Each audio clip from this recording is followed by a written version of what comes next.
how does a person buy perfume without smelling it? If influencers keep feeding you, and if you're scrolling in social media like TikTok, Instagram and whatnot, and you keep seeing the same thing, you'd be ignited by, oh, what is happening? What is this? Let me check it out. How long is it going to take them to search, right? That search starts to happen. That's where things start to come into play.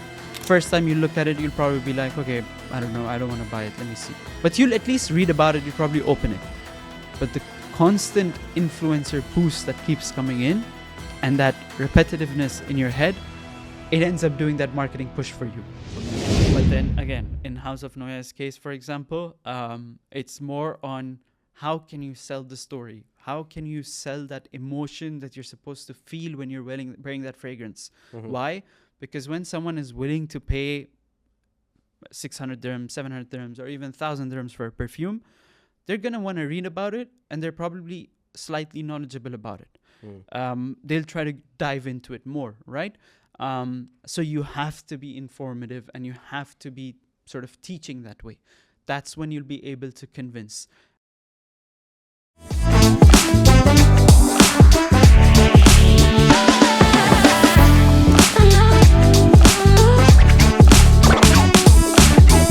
For example, if you wear this fragrance, it's gonna transport you to the Italian coast.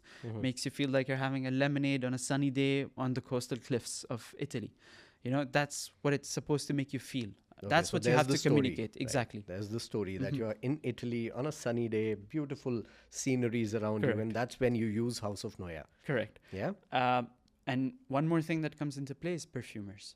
In high-end perfumery, perfumers have become brand ambassadors. So they've become influencers as such. So let's say there are a few big names. So for let's take Julian Raskinet, for example. Very big name these days. Works with the big of the big, right? He's worked with Amouage. He works with Juicebox and all these high-end brands.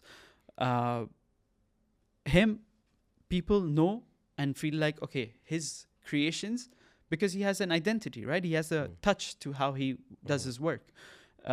People are like, I like the way he creates his fragrances. His profiling is nice because he uses this specific ingredient in all his fragrances. People will end up going to brands that work with this perfumer and try out the fragrances he creates for them.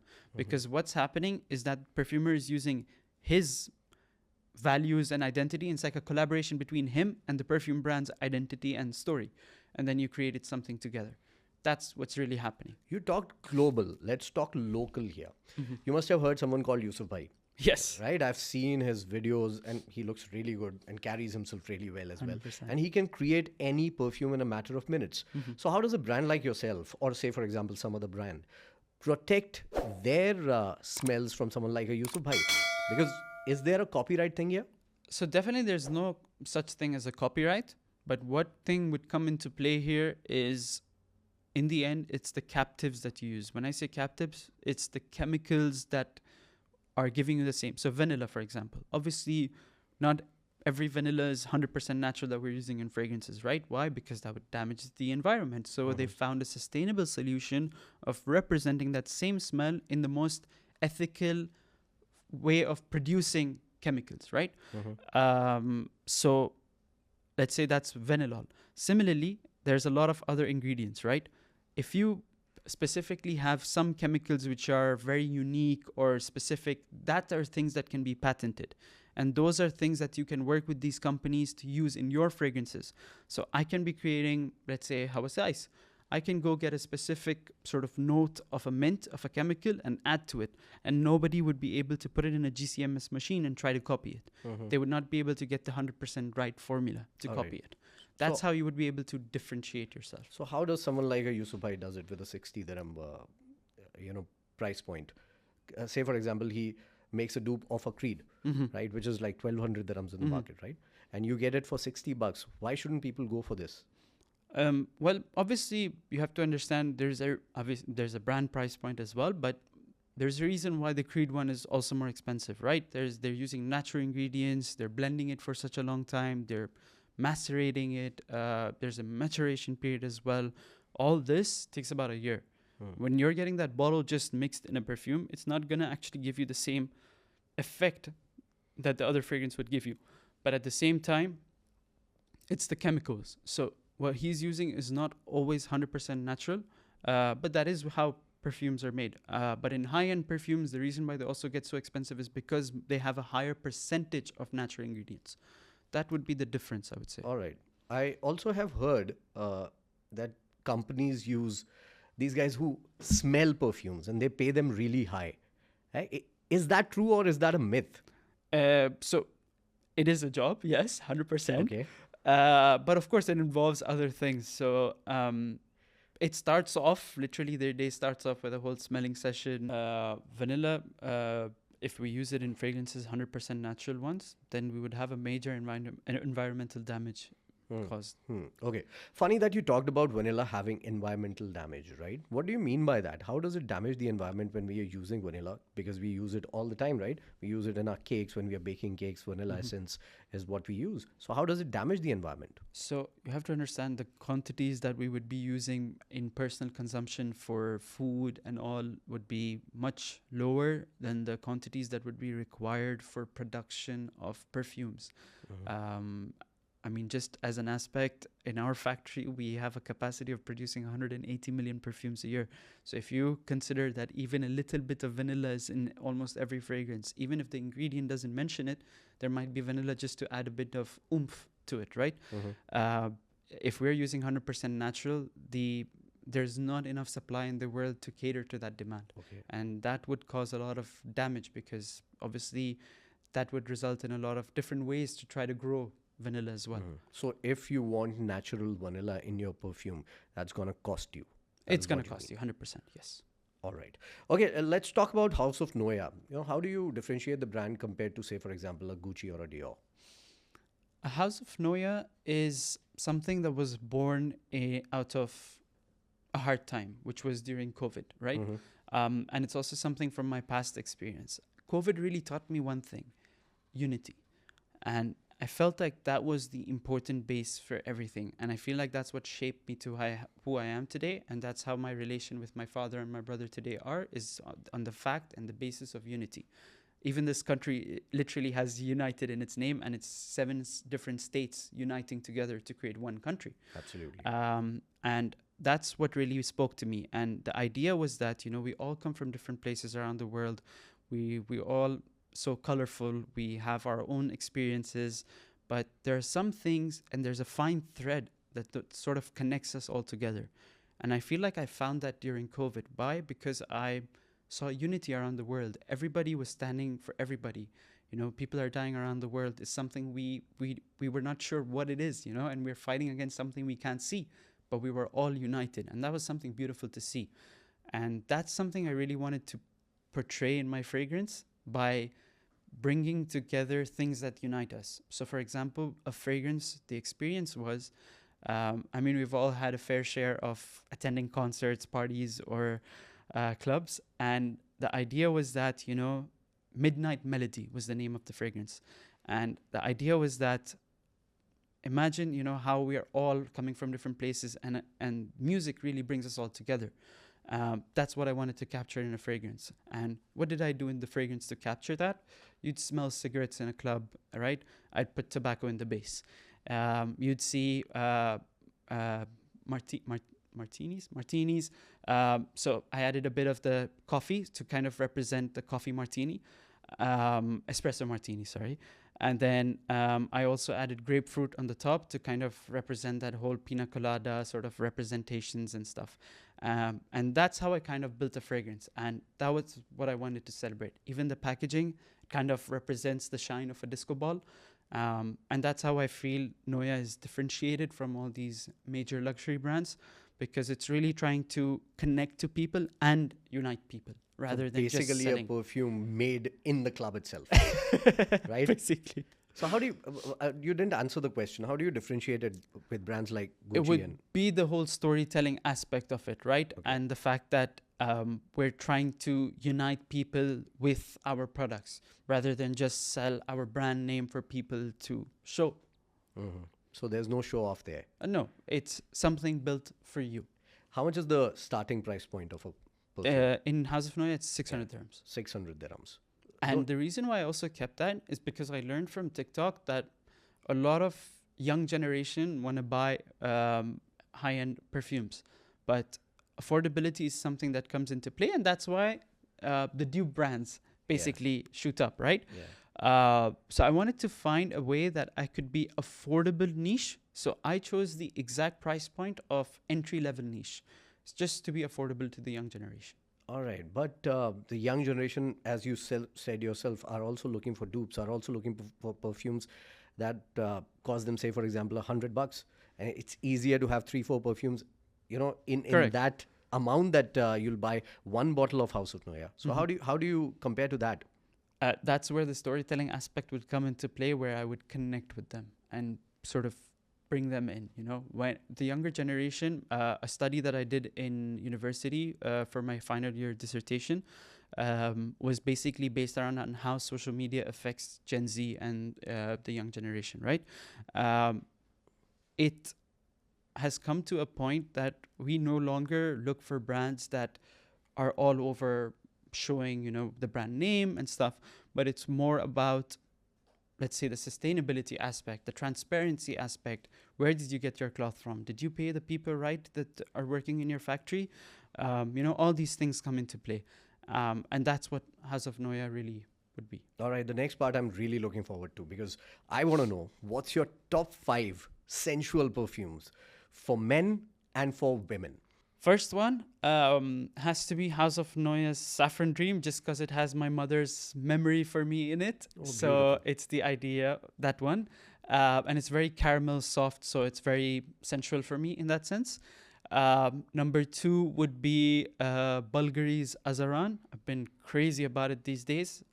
Love the oud base of it. It's a phenomenal base fragrance for me. Number 3 would be House Fire.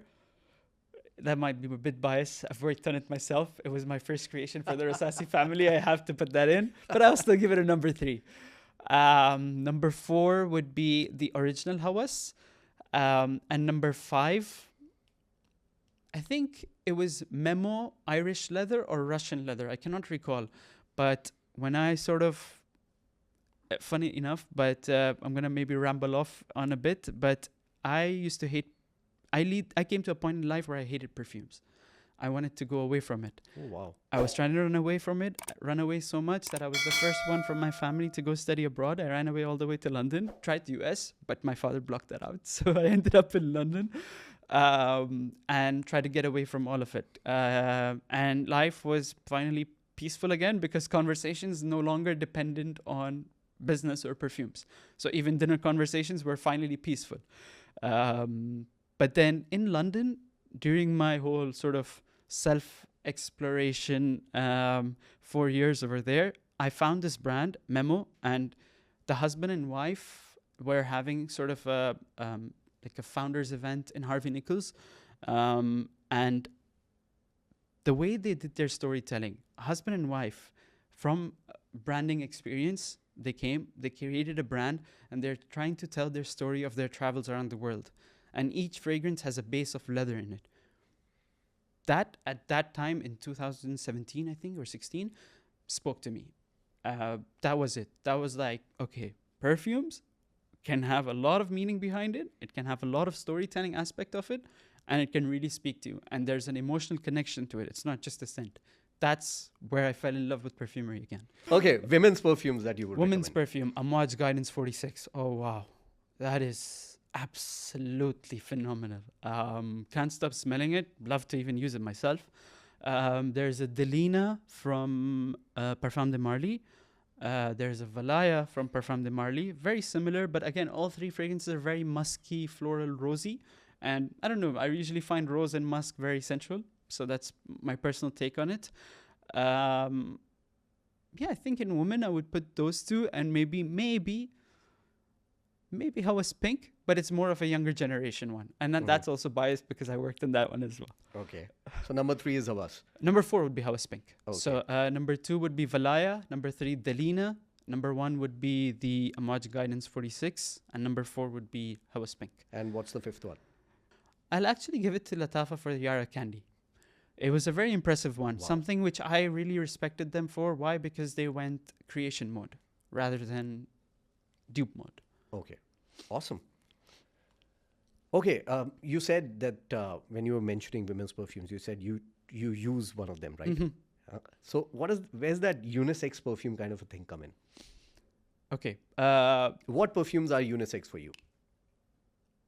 Okay, that would be like Ombre Nomade from Louis Vuitton, because it's a very balance between rose and oud, so quite monotonous. So something like that would be unisex. But I mean, what I found out, at least with the younger generation, is that genders are sort of not a thing in that sense, because a lot of men love to use their roses and stuff. And surprisingly, by the way, because Saudi actually produces Taif rose from the Taif region, they love their rose and they don't mind it at all. So if it was frowned upon maybe in some other places, it's not frowned upon in Saudi. So that's how the trend also sort of goes, right? But at the same time, how do I put this? Dior Sauvage, very men fragrance, right? But a lot of women use it. And surprisingly, a lot of their sales that they have globally are to women. So that really shows that, there's really no gender between scents. It all depends on that personal perception of the Yeah, fragrance. I've always wondered about this, you know. If we buy a perfume and we buy it so that the other sex might like it, right? It confuses me a bit because I am buying a perfume not for myself. I'm buying a perfume so that someone else, especially from the other sex, opposite sex, Mm-hmm. will like it. So why can't they use that perfume? Because it's in fact eventually made for them. You Fair. know what I mean? Yeah. True. Right? So I don't understand this concept of men's perfume, which women will like, and women's perfumes, which men will like. Mm-hmm. So this is where possibly the unisex thing comes into play. Correct. Okay, tell me three perfumes that you would give to your partner. One man to a woman and woman to a man. Hmm. I would definitely gift the Guidance 46. I already have done that actually. Um, and the others, funnily enough, I don't know if I would say that I would gift it, but I would rather create something around it because I can. So that would usually come into play. But that's the only perfume that I've gifted till now. But if I were to receive something, the next one on my line or my purchase list is Ex Nihilo's Blue Talisman. Okay. Have you ever created a perfume for someone to impress, say, for example, a lady? 100%. You have? Yes. So during my engagement, so I had 3 phases, right? So I did my engagement, then my nikah, which is like the signing, and then my rukhsati. But they were all in a few gaps, right? So all 3 times, I created a scent for each one depending on the dress color and used the notes according to that. Engraved it with the dates of each of the things Wow. and sort of put it in one box. You must be famous with the ladies. Exclusive perfumes for the ladies, no? Have you done that though? Have you impressed ladies like that? I mean, only the wife, to be honest. I'll say that. Yeah, you will have to say that I because have to everyone is say watching this. Okay, moving on.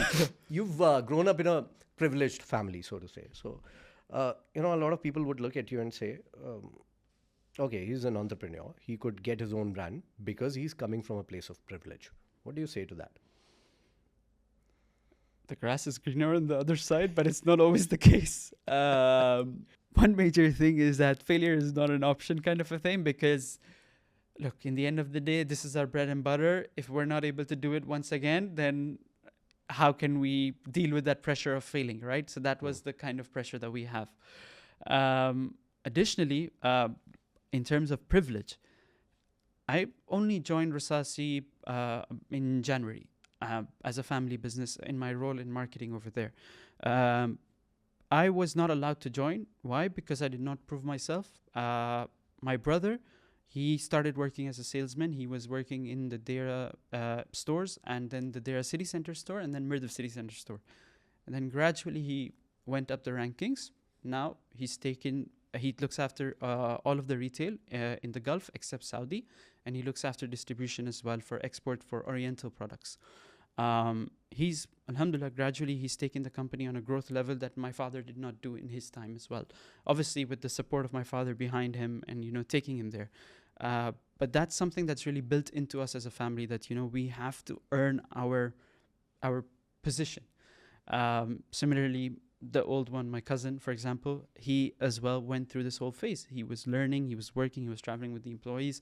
And at that time and age also, it was like, yes, that privilege aspect comes into play. Koi bhi bolega first class flight, you know, they're taking and stuff. But that was not initially the case for him as well. You know, travel with the employees, learn with them, go to the African countries, go down, understand the market, see. So basically, you all have come up the ranks. Exactly. You've done the dirty work as well. Exactly. Tell me this, you are a young entrepreneur yourself. So who takes pressure better, new generation or the old one? None. But I would say the younger generation tries to take that pressure in slowly, understand it. Maybe they're panicking inside, or at least I'll speak about myself. Maybe I'm panicking inside, but then I'll think it out, I'll strategize it out, and then I'll come out with a solution. The older generation, in some cases, are very like quick to it. Spur of the moment. Spur of the moment. Immediately, few phone calls running here and there, and things would be tried to be sorted or figured out and stuff with that pressure moment. So do you think the younger generation thinks a lot before doing something? That's what you are saying. I think yes, it's more patience. All right. What is that one decision or moment in your life that made it feel like that I have arrived? Been there, done that. I have done it now. Achieved whatever I wanted to achieve. What is that one moment in your life? I'll give you two. One was with the family business, and one was when something with House of Noya. With House of Noya, that feeling came into play when I was at an exhibition in Tax Free in Cannes. And it was a very unique approach to an exhibition that I had done. I've never done this before. Usually you'd see people being inside the exhibition center, right? So in Cannes, instead of taking the exhibition center, opposite the exhibition is a very famous building with Dior in the ground floor with their boutique and everything. We took up the apartment and it overlooked the whole Palais des Festivals in Cannes and everything. And then we decorated with House of Noya. And everybody was able to compliment even competitor brands. I had family friends from Hermine who were messaging me and telling me congratulations. I had cousins messaging me congratulations because that banner was visible across, and I spoke to the right people. The feedback for the brand from all around the world, from distributors, to put it in the right spot was phenomenal, honestly. That feeling that I got, that compliments for the brand, you know, that finally I've been able to convey what I've been trying to convey about my brand. That's what I felt over there. And in terms of the family business, I would say it was the launch of Fire and Pink. It was actually an internal moment in the sense that we launched a small quantity initially. It was relatively good, but relatively very small. But in the span of 6 to 8 months, the quantity that we're about to sell for that, in terms of the confirmed orders and sort of the planning and everything, I'm very, very proud because it's an achievement that I thought I would be getting 8 years down the line, not anytime soon, in terms of the number of quantities we're planning to sell. That's great. Thank you so much, Tala, for coming down here. And it's great to listen from you. It's great to know that you spent $17,000 on perfumes in 3 months. Which was the last one that you bought? It was the Bulgari Azaran. And how much was it? It was 1,200, 1,300. Not bad. Are you planning to create one for your own brand, similar to this? Similar, yes. I'm planning to add a few top notes to play around with it. But I'm planning to play around with Rose with it. But yes, definitely bring it. And before we go away, there's one question that I wanted to ask you, because I've heard this, that there are people who smell different perfumes and perfume companies hire them. Is that a myth or is it the truth? It's the truth. Okay. But obviously the role or the job tasks entails a lot of different things. But yes, the main tasks revolve under literally smelling perfumes. So what is the qualification for that? Because I want to apply for it. Seems like an easy job. Before, it used to be a lot of chemical degrees and stuff. But nowadays, it's genuinely people who have a good nose, honestly. I know someone who was an influencer, ended up becoming a brand ambassador and a fragrance evaluator for them. It's called fragrance evaluator. Okay. Yeah. And how much are they getting paid? I think around roughly 8,000 right now, average. But 8,000 dirhams per month. Yes, but that's okay. And how long do they have to be in the office? 6 to 7 hours, but it entails a lot of market visits. So you're mostly in the time in Dubai Mall, basically shopping and trying different brands, even buying perfumes. So you can work it on the side as well. Yes. My last episode of the podcast, ladies and gentlemen. I'm just kidding. Thank you so much, Tala, for being here. It's wonderful. Thank you so much for having me. Appreciate it.